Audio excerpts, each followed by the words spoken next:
Bismillahir Rahmanir Rahim.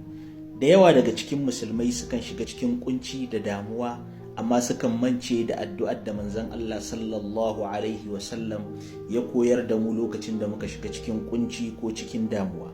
Manzon Allah sallallahu alaihi wasallam ya gaya mana akwai addu'ar da duk lokacin da wani musulmi ya shiga cikin damuwa ya kira Allah da wannan addu'a, ba zai gama wannan addu'a ba face Allah tabaraka wa ta'ala sai ya biya mai bukatansa ko ya cire shi daga cikin damuwar da yake ciki. Wannan addu'a manzo Allah ya ce ita ce addu'ar dan uwana Zinnun annabi Yunus, ita ce faɗin Allah la ilaha illa anta subhanaka inni kuntu minaz zalimin.